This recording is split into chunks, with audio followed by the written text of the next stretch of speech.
have a very clear memory of the apartment that my mom and I lived in when I was 5. This seems funny to me because I don't remember much of anything before that, when my mom and dad were still together. I remember the layout of the apartment, how the couch faced the kitchen, how the microwave was against the wall opposite the sink.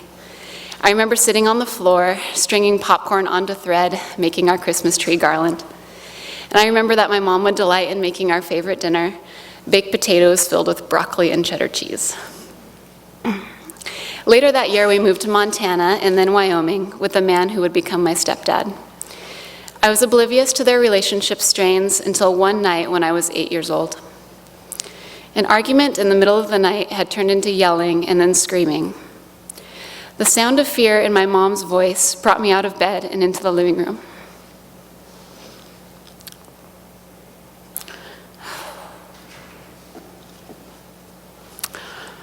What I saw was my stepdad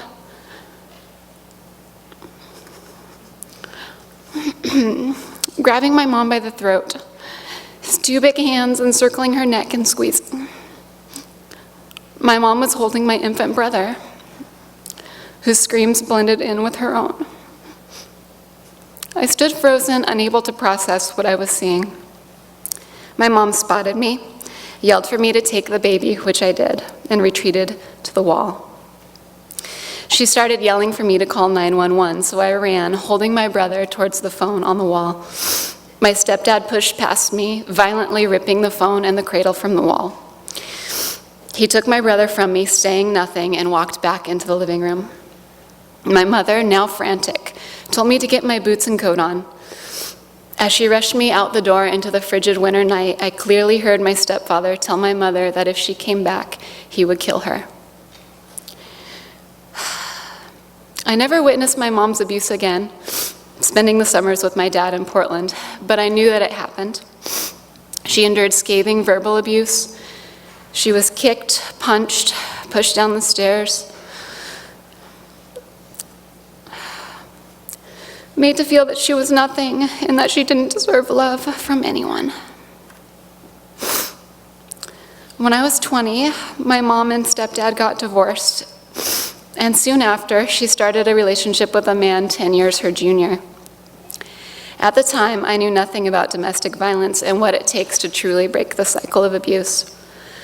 So this relationship began another 6 years of abuse.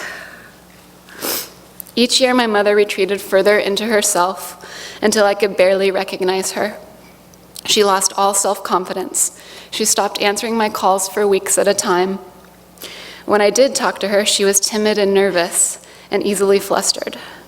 Other times, she was near frantic when she described the abuse that she was enduring. I fantasized about hiring a hitman to shoot my mom's abuser, knowing that the world would be a better place without him.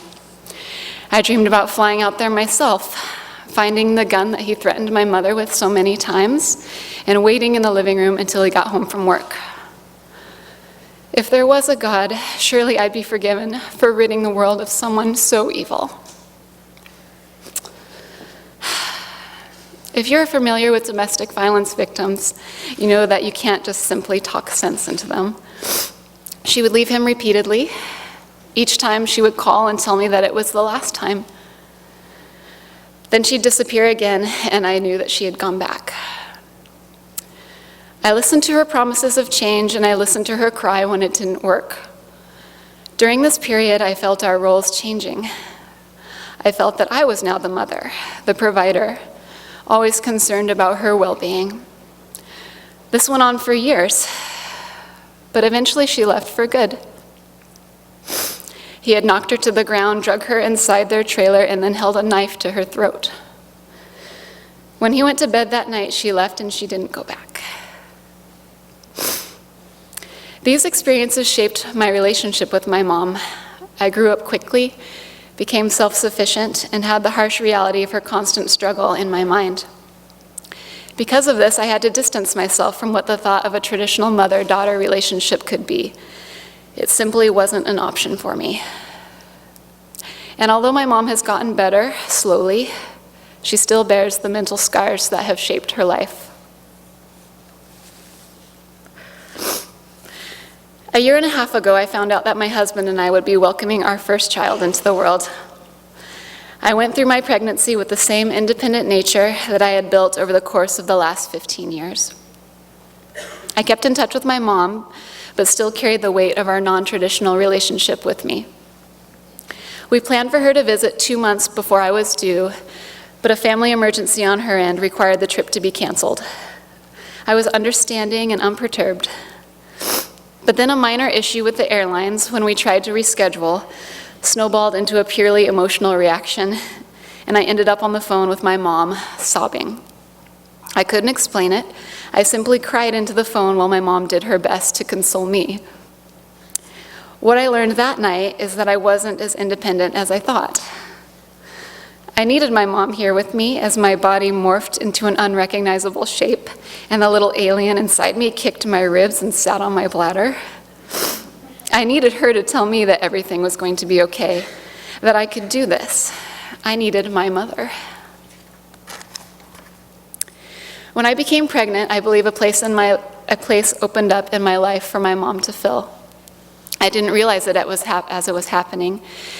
It took the misfortune of her canceled visit for me to fully understand. There is a part of our relationship that can never be devastated by the cycle of abuse. My mom is that same person I remember from when I was 5, making baked potatoes with broccoli and stringing popcorn into garlands. Her heart remains wide open for me. She is my mother always, and I am my mother's daughter. Thank you.